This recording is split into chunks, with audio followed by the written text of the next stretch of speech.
శ్రమలలో బహుశ్రమలలో ఆదరణ కలిగించెను. వాక్యమే కృపావాక్యమే నన్ను వీడని అనుబంధమై శ్రమలలో బహుశ్రమలలో ఆదరణ కలిగించెను. వాక్యమే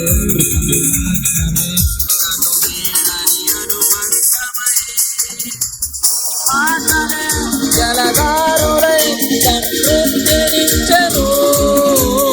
ఈ మాటలే ఔషధమై గాయమును కట్టెను.